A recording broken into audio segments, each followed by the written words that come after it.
Assalamualaikum warahmatullahi wabarakatuh. Perkenalkan, saya Nanda Asti Permana dengan NIM 11122400009. Pada video kali ini, saya akan meresum materi dari pertemuan ketujuh hukum internasional. Yang pertama adalah materi mengenai sejarah perkembangan hukum internasional. Dalam buku yang ditulis Jawahir Tontowi dan Pranoto Iskandar, disebutkan bahwa perkembangan hukum internasional ini dimulai melalui beberapa periode. Yang pertama adalah masa klasik. Pada masa atau periode klasik ini, di mana muncul berbagai konsep-konsep dasar hukum internasional yang berangkat dari perjanjian antar negara, kuno, hukum tertulis, serta pemikir filsafat dan sistem hukum. Contohnya adalah Kode Babilonia yang mengatur pembebasan tawaran perang, pembayaran, dan utang. Lalu ada peradaban besar di dunia yang berkontribusi dalam perkembangan hukum internasional. Salah satu contohnya adalah peradaban India dengan ajaran agama Hindu yang menekankan nilai kemanusiaan dan integrasi moral. Masuki masa kedua, yakni adalah masa pertengahan di abad ke-15 dan ke-16. Masa ini sering disebut sebagai masa kemunduran atau kegelapan, the Dark Age, karena saat itu peran agama ini terlalu mendominasi kehidupan sehingga akal dan rasionya terpinggirkan. Namun menjelang akhir masa pertengahan, hukum internasional ini mulai berkembang, ditandainya dengan muncul sekularisasi dan terbentuknya negara modern yang mendasarkan kekuatan pada legitimasi sekuler. Kemudian hukum internasional mulai dipakai dalam isu politik, pertahanan, dan militer.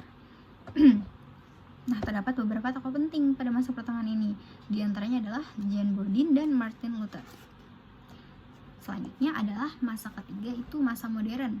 Terdapat beberapa perjanjian, yakni Perjanjian Damai Westphalia 24 Oktober 1648 yang di dalamnya adalah Perjanjian Worcester dan juga Perjanjian Osnabrück. Nah, Perjanjian Damai Westphalia ini mengakhiri perang 30 tahun dan meneguhkan perubahan dalam peta bumi politik. Dan juga ada Perjanjian Damai Utrecht tahun 1713. Tokoh pada masa modern ini antara lain adalah Hugh Grotius, Francisco de Vittoria, Immanuel Kant, dan Jeremiah Bentham. Masuki masa keempat adalah hukum internasional Islam. Hukum internasional Islam atau SIAR ialah seperangkat aturan dan prinsip yang mengatur hubungan-hubungan eksternal umat muslim dengan umat non-muslim. Pembahasan hukum internasional Islam ini membahas mengenai peradaban Islam menurut antropolog Dehan. Kebudayaan adalah semua yang berasal dari hasrat yang lebih tinggi dan murni yang berada di atas tujuan praktis dalam hubungan masyarakat. Masuk kelima, yakni adalah hukum internasional dalam sistem baru. Nah, upaya nyata menciptakan sistem hukum internasional ini baru dilakukan melalui kesepakatan internasional dan pembentukan organisasi internasional yang mana cikal bakal PBB. Terdapat beberapa peristiwa penting, ya diantaranya adalah Piagam Titanic, Deklarasi Bangsa-Bangsa, Komite London, Deklarasi Moskow, Konferensi Teheran, Konferensi San Francisco, Konferensi Yalta, dan lainnya. Selanjutnya yang keenam adalah menuju tata pemerintahan global. Setelah Perang Dunia Kedua, PBB ini berdiri dan berperan sentral dalam menjaga perdamaian, keamanan, serta menjadi promotor utama pembentukan hukum internasional, di mana ditandai dengan ada dua kekuatan blok, yakni blok barat NATO dan blok timur Uni Soviet dan Cina. Dan golongan yang mengiring perkembangan hukum internasional itu ada dua, yakni golongan naturalis yang mana meyakini hukum ini bersumber dari prinsip universal atau hukum alam yang bersifat abadi, bukan berasal dari buatan manusia. Sementara golongan yang kedua adalah golongan positifis, menekankan bahwa hukum lahir dari kesepakatan negara-negara. Lanjut, materi kedua, yakni subjek-subjek hukum internasional. Pengertiannya dulu, subjek hukum internasional adalah suatu badan atau entitas yang memiliki kemampuan untuk memiliki dan menjalankan hak serta kewajiban di bawah hukum internasional. Nah, macam-macam subjek hukum internasional. Yang pertama adalah negara, yang mana negara ini memiliki hak dan kewajiban dasar. Kemudian ada prinsip non-intervensi, yakni adalah prinsip kewajiban dasar negara untuk tidak campur tangan terhadap urusan dalam negara-negara lain.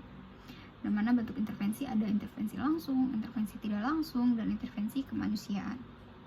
Selanjutnya, subjek hukum internasional yang kedua adalah organisasi organisasi internasional, yakni adalah organisasi yang dibentuk oleh dua negara atau lebih, memiliki fungsi, tujuan, kewenangan, asas, serta struktur organisasi.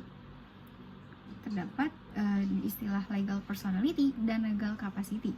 Legal personality adalah pengakuan sebagai subjek hukum internasional, sementara legal capacity adalah kemampuan bertindak dalam hubungan hukum internasional, misalnya membuat perjanjian, mengajukan klaim, dan memiliki properti. Terdapat dua syarat terpenting, yakni dibentuk lewat perjanjian internasional, dan yang kedua memiliki sekretariat tetap. Contoh pengakuan dari legal personality itu adalah PBB melalui Piagam PBB dan ASEAN melalui ASEAN Charter Pasal 3. Subjek hukum internasional selanjutnya adalah International Non-Government Organization atau NGO, yakni adalah organisasi privat internasional yang jumlah dan perannya semakin besar, mencakup bidang hukum, sosial, lingkungan, kemanusiaan, hingga perlindungan satwa. Yang keempat, subjeknya adalah organisasi pembebasan atau bangsa yang memperjuangkan haknya, yakni merupakan suatu bangsa yang memperjuangkan haknya untuk memperoleh kemerdekaan melawan negara asing yang menjajahnya. Contoh pengakuan PBB itu adalah SWAPO, Southwest Africa Peoples, dan PLO. Subjek hukum internasional yang kelima adalah individu. Pasal 3 Code of Crimes Against the Peace and Security of Market 1987 menyatakan individu adalah person dalam hukum internasional. Namun pengakuan hukum internasional terhadap individu sebagai subjek hukum internasional terbatas pada dimungkinkannya individu dituntut di depan peradilan internasional untuk bertanggung jawab atas nama pribadi akibat perbuatannya. Yang keenam adalah subjek hukum internasional perusahaan transnasional, yakni adalah perusahaan yang didirikan di suatu negara tapi beroperasi di berbagai negara. Nah, ada hal yang membedakan antara perlakuan perusahaan transnasional dengan individu, yaitu terletak pada subjek yurisdiksi pengadilan internasional. Di individu itu diakui, sementara di perusahaan tidak diakui. Selanjutnya yang ketujuh dari subjek hukum internasional adalah Komite Internasional Pelang Merah atau International Committee on the Red Cross, yakni adalah organisasi netral dan independen berkedudukan di Swiss. Contoh fungsi dari ICIC itu adalah permohonan darurat Gaza dan rescue korban gempa bumi di Afghanistan. Nah, subjek hukum internasional yang terakhir itu adalah belligerent, yakni pemberian label terhadap kaum pemberontak yang terjadi di suatu negara. Belligerent ini dapat mencakup dua konsekuensi dari kedua belah pihak. Jadi pihak pertama ini dari pemerintah dan pihak kedua dari kaum pemberontak. Dan terdapat beberapa unsur belligerent, yakni terorganisir secara rapi dan teratur, harus menggunakan tanda pengenal, harus sudah menguasai secara efektif sebagian wilayah, dan harus mendapat dukungan dari rakyat di wilayah yang diduduki. Cukup sekian resume yang dapat saya sampaikan pada video kali ini. Kurang lebihnya mohon maaf. Wassalamualaikum warahmatullahi wabarakatuh.